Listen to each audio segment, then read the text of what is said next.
The Johnson Wax Program, Words at War, with Clifton Fadiman.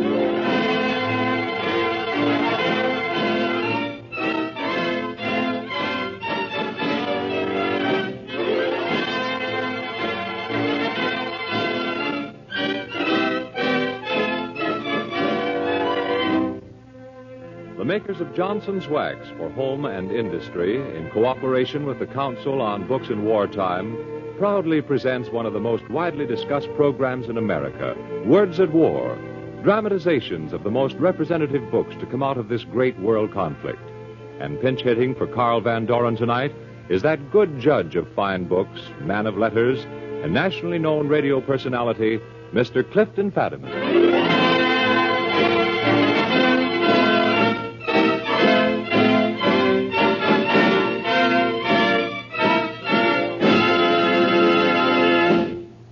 Mr. Fadiman.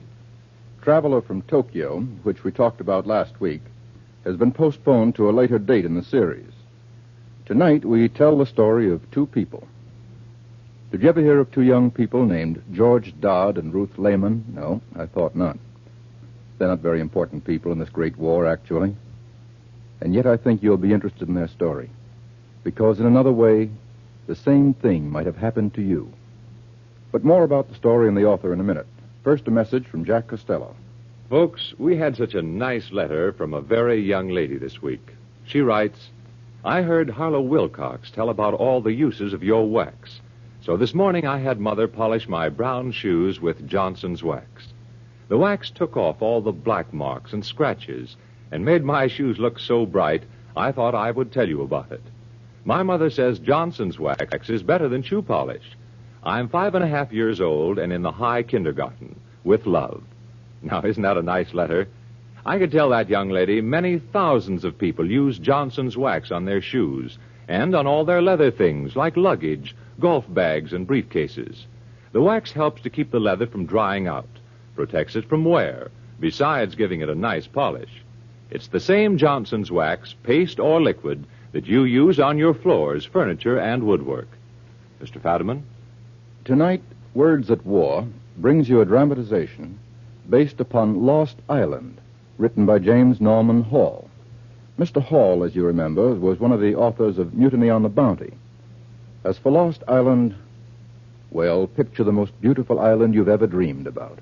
Imagine a tropical masterpiece of green shrubs, coconut palms, and brilliantly colored flowers, highlighted by still water lagoons.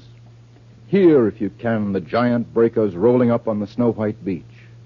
Dream of peace, loveliness, heaven on earth. Well, that was FBR-9, the island to which Major George Dodd was assigned. The swellest assignment a man could ask for. That's what he thought, anyway, the day he picked up his orders in the colonel's office.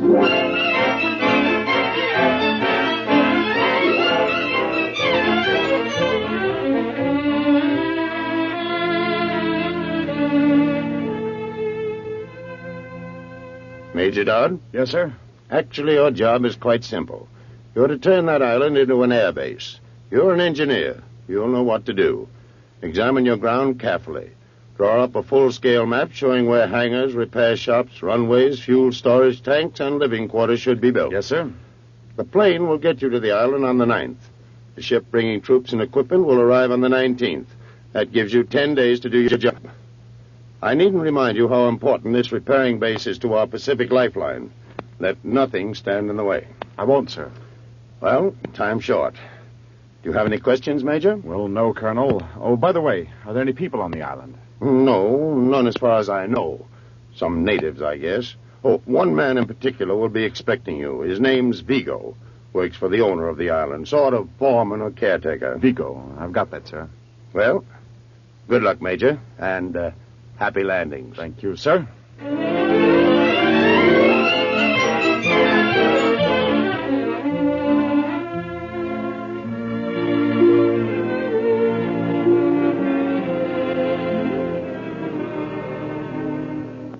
As soon as I saw the island, I realized how lucky I'd been to be chosen for this job. I didn't know then, you see, what the next 10 days would bring. I didn't even begin to suspect until I met some of the people. I am Vigo, Major Dodd. Vigo? You? Well, I thought... You thought I was a native? You see, although my mother was Polynesian, my father was Danish. Oh, I see. Well, hello. How do you do? I'm glad to know you. Welcome to our island. Thank you. We are glad you come. I work for you now like I work for Mr. Boyle. But he is an old man now, sick. Maybe that is why he go to America and sell the island to you? Well, he didn't sell the island, Vigo. He leased it, and not to me, but to the United States. Sell it, lease it, no difference, no difference. You like it so much, you stay. Wait and see. Well, you don't understand. I'm a soldier in the United States Army. That is good. Have you ever eaten a mango, Major Dodd? A mango? No. Look, Vigo, America has leased your island because they need it to help fight a war. That's, well, I work for America, see? Like I work for Mr. Boyle? Well, yes, that's right. You like your work? Well, sure. That is nice. Major Dodd, you will come see my turtles. Down on the beach, my baby turtles. Every 75 days, they hatch. Soon it will be 75 days. Then they hatch. You come see them, Major Dodd? Yes, sure, Vigo. I come see your turtles.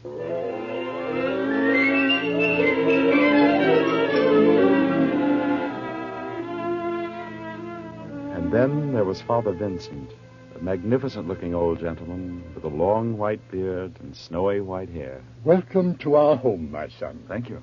And while you're here, I hope you'll feel free to visit my little church whenever you wish. And my garden. You must visit my garden. Well, thank you, sir. But what I wanted to say was... Do you know we the jam fruit tree? The jam fruit tree? Yes. We have several. 3 to be exact. But of course, my pride and joy is the orange tree. The children love it, too. They watch over it like little guardian angels. You must come and see my garden, Major Dodd. Do come and see the garden.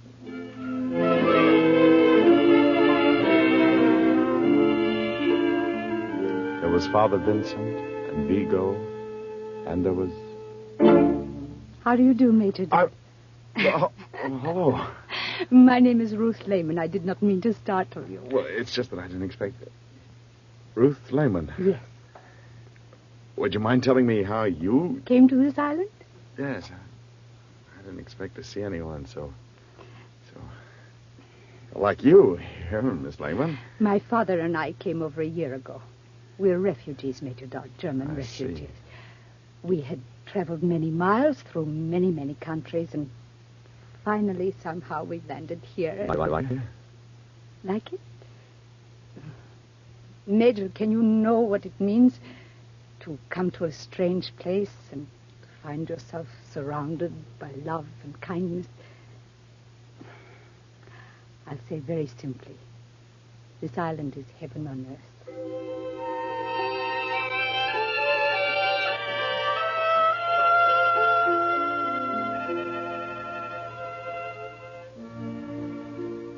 Heaven on earth. I was beginning to feel that way, too. Already I had a curious sense of peace and well-being. For the first time in my life, I'd met a group of people who seemed completely free of fear and its companion, distrust. I was happy. And then slowly, very slowly, it began to happen. Late that afternoon, I made a tour of the entire island with Ruth and Vigo. Naturally, our first stop was Vigo's turtle bed. There they are, Major Dodd. Where? Oh, careful, careful. You almost stepped on it. Well, where? I don't see anything, Vigo. Do not move, do not move. You see that little bump in the sand before your feet? Yes, I see it. My turtles. But you mean they're under the sand? Certainly. Well, that doesn't make sense. Oh, yes, yes, yes. It makes sense. They are here, but they are not here yet.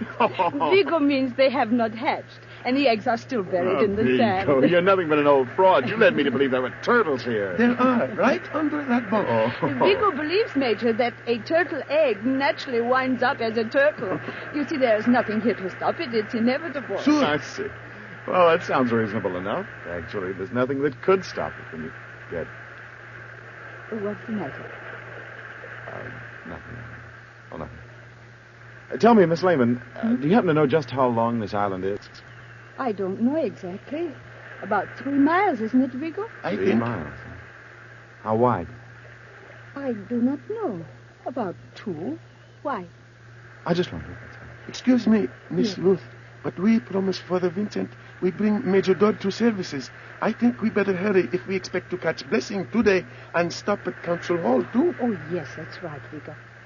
Are you coming, Major? Yes, of course.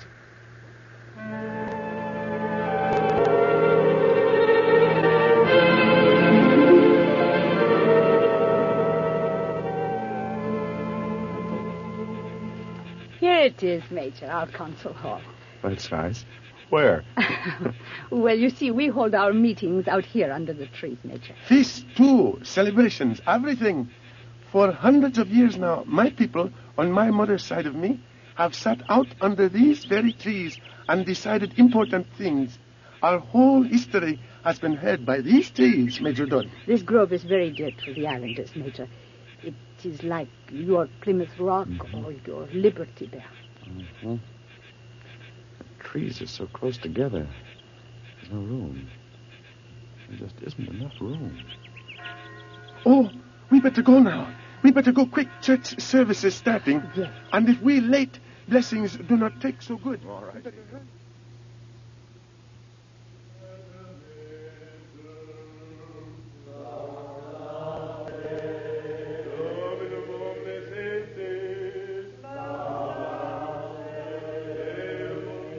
I knelt in the back of the little church and watched Father Vincent and what seemed like the entire population of the island perform the simple and beautiful religious ceremony.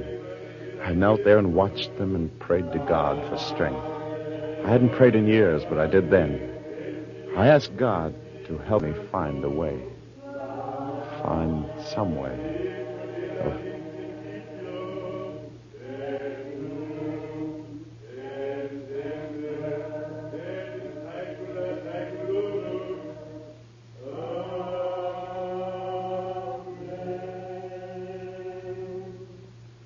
After the ceremony was over, I spoke to Father Vincent.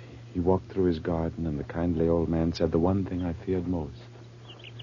You have seen the whole of our island, my son. What do you think of it? Well, it's beautiful, Father, but... But is something wrong with it? Something you don't like? Oh, no, Father. It's just that it's so... So what, my son? It's so small.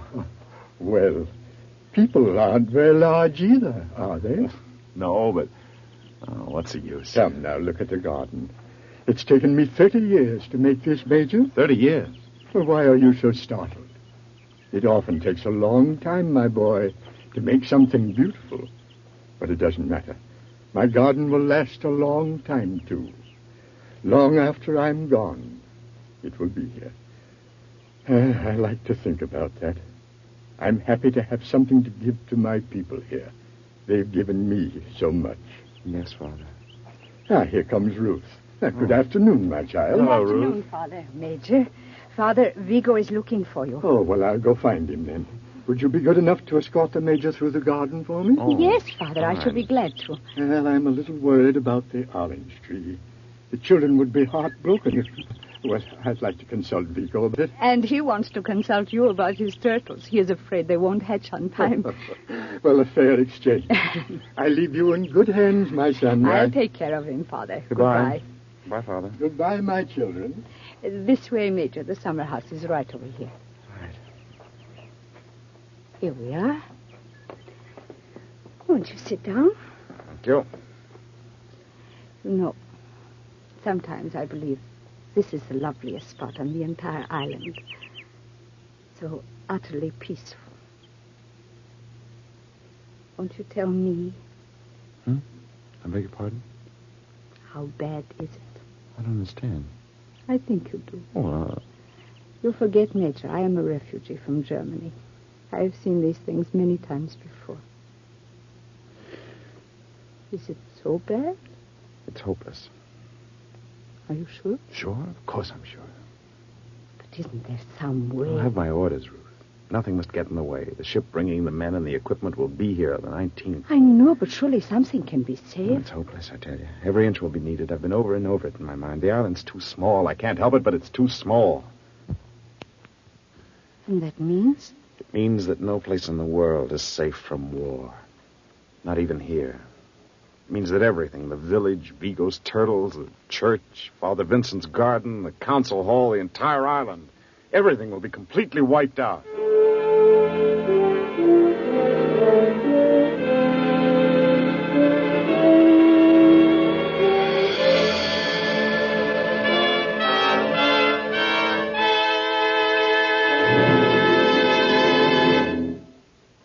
This is Clifton Fadiman, and this is the Johnson Wax Program, Words at War, bringing you a dramatization based on the book Lost Island. Lost Island is the story of how war comes to a South Sea island paradise in the person of Major George Dodd, an engineer in the United States Army.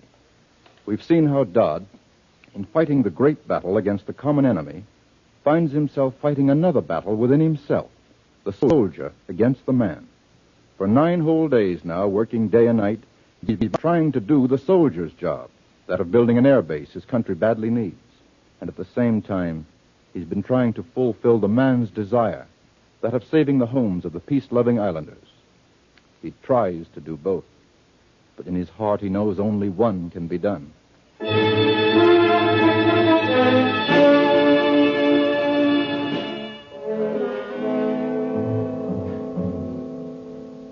George? Paul? George, may I come in? Oh, yes, come on in, Ruth. Hey, listen, I thought of something. I've got the figures here. Yes.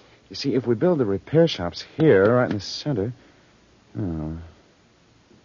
Well, if we build them here, maybe we could say this. No, wait. Oh, nuts. George.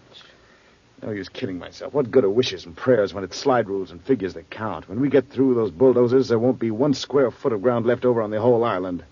Why didn't they send somebody else? Why didn't they send anybody else to do this job? I can't do it, Ruth. I can't do it. You can, George. And the time has come for you to tell the people. Tell the people? No. You must tell them. No, I can't, Ruth. I can't. You must, George. The ship is coming tomorrow, and their paradise will be destroyed. Tonight, in the ceremony of an age-old feast, they will welcome you into their island family.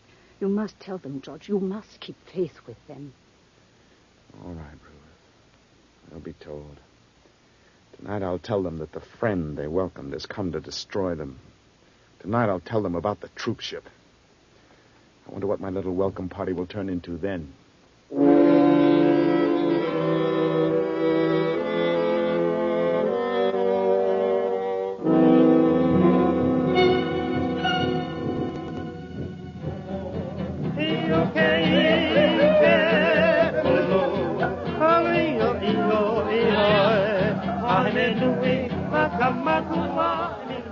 That night, with Ruth by my side, I stood and waited for Vigo to tell the islanders of the ship's coming and what it meant. I'd wanted Father Vincent to tell them, but he'd been called away to another island to perform the last rites of his church for a dying old woman. I stood there and listened as Vigo spoke to them. I don't know how he said it. I couldn't understand his words, but the sound of them will stay with me as long as I live. How would they take it, these friendly, simple people? What would they do? I didn't know. All I could do was stand there and listen.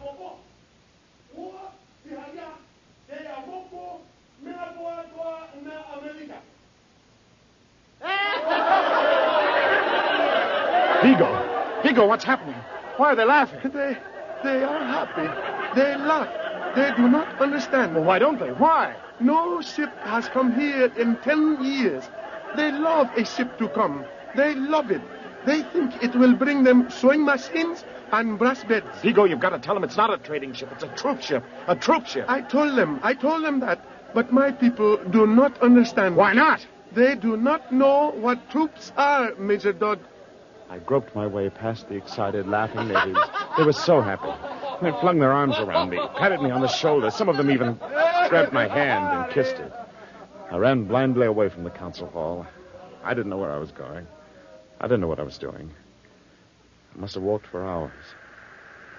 Finally, I found myself down on the beach. I stood there on the coral sand, where Vigo's little turtles were waiting to be crushed by the wheels of the bulldozers. I stood there and watched the waves roll in.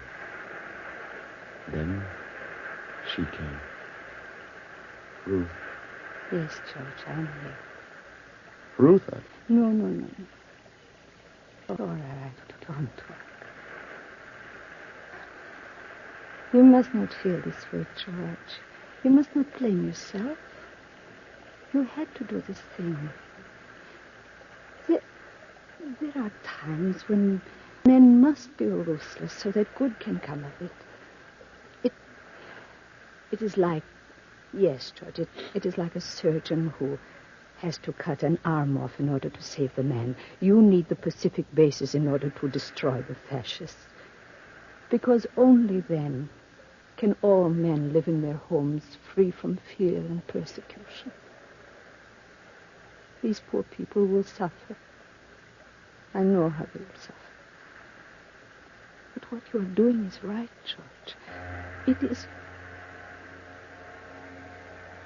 Listen. Yes. Is it... Yes, it's the ship. Couldn't they even wait until morning? Oh, no, dear, they will wait. The tide is low now. They cannot get into the harbor until morning. George? Yes, Ruth? Where will my people go? We found a place for them. Vigo and I found a place this afternoon, an island about 8 miles from here. It's smaller than this one. Will they like it? Well, at least it's dry, and there are a few trees. I hope they can be happy there. And Ruth, you and your father, you'll come to America with me. I can arrange it. I know I can. Yeah, maybe. In time, we can forget. Maybe we'll never be able to, but at least we can try. We can try together, Ruth. I know we can do it, but only if we're together. My darling.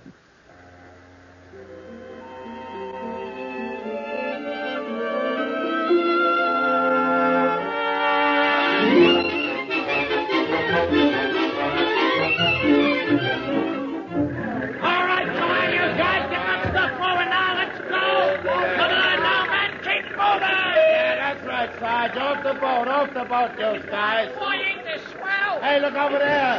A hula dancer. That ain't no hula, you jerk. It's a baby palm tree. Now, come on. Hey, Sarge, you sure? Sure, the wind's blowing. That's all. The wind's blowing. All right, now, let's go. The ship had arrived, and the island, which had been the quiet home of a tribe of happy, peaceful people, was no more. It started as simply as that. But soon the place was a riot of noise. Soldiers tumbled off the ship in droves. Bulldozers roared down the gangplank. Supplies were unloaded. Men, machines. The 20th century, with all its fanfare, had moved in. And one civilization proceeded to destroy another. And that was when the heartbreak procession began. Father Vincent was the first. Ruth was with me when the venerable old priest came hurrying to my side. Major. Oh, Major Dodd. I have just returned. I have just learned. Oh, my church, my people, my God. Father, believe me, I'm so... Oh, good heavens, what do they want? Where's Vigo? Come here. What? He said they have pulled down his house. He asked, what is he to do? What's he to do? What am I supposed to answer? Is it my fault? Didn't I try to explain to them? Did they think I wanted to do this thing? Did they think I enjoy it? Do you, Father? Vigo! Vigo! Yes, Major. What are you doing to me? You know the arrangements. You know what I told you. Get those people to the boats. Do you hear me? Get them to the boats. Get them out of here. Yes, Major.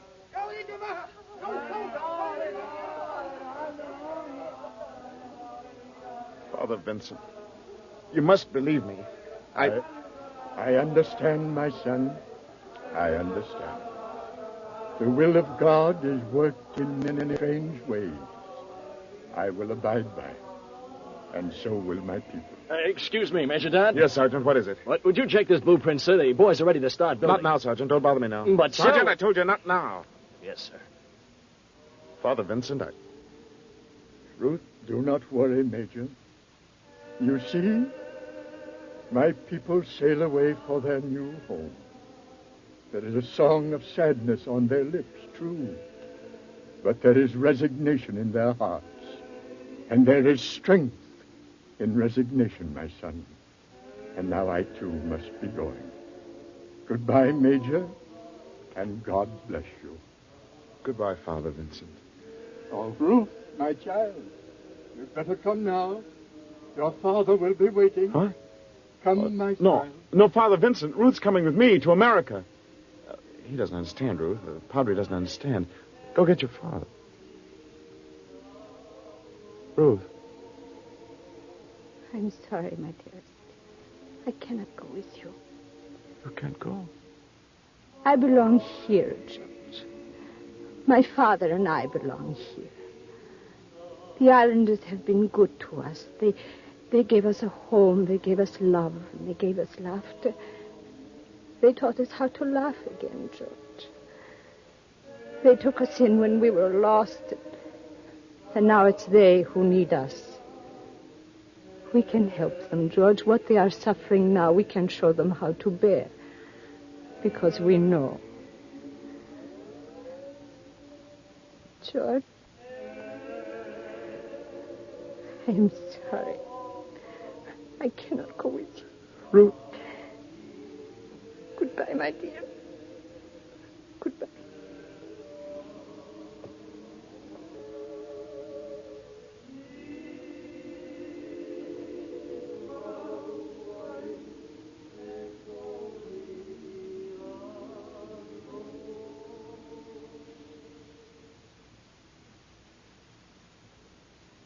Goodbye, Ruth. Excuse me, Major. About this blueprint, sir. What? I'm sorry, sir, but the boys are ready to start building. Now, we've got the material for the machine shop set up at the head of what's going to be the airstrip. Yes, Sergeant, sure. Go on, put it... Oh, no, wait a minute. That's wrong. It goes at the other end. Gee, I'm sorry, sir. Oh, never mind being sorry, Sergeant. We haven't got time. We've got a job to do. Now, come on. Let's get to work and study this thing. Yes, sir. You see, according to the maps I've made, the machine shop goes in here, next to the power plant. On the other side of the island, we have plenty of space for the barracks.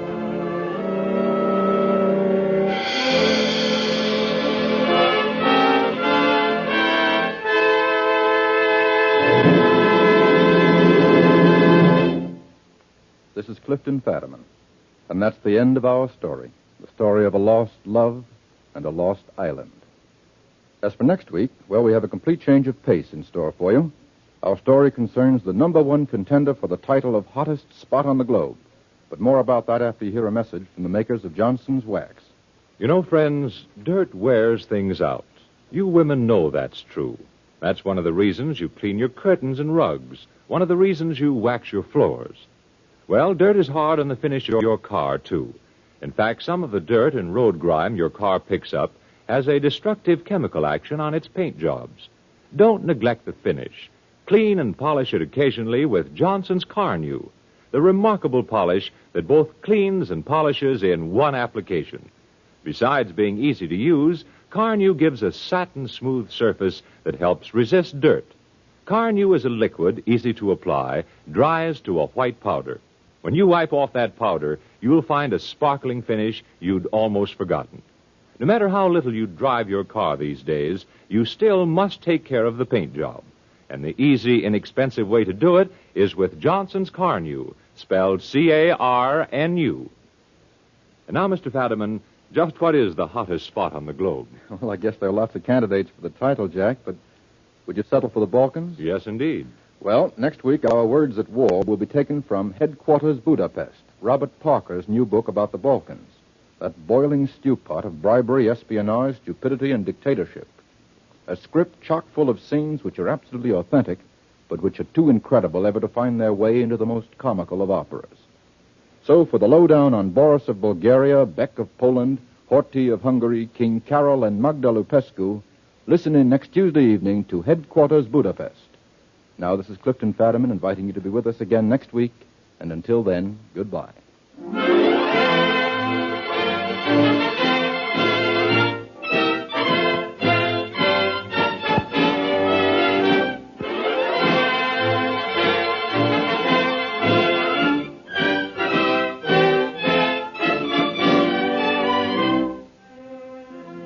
Tonight's dramatization was written by Edith Summer and featured Barry Kroger and Charlotte Holland.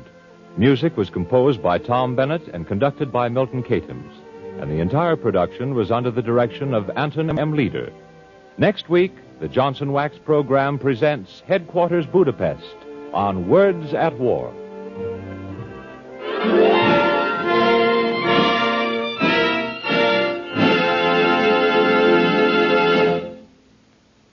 Jack Costello speaking. This is the National Broadcasting Company.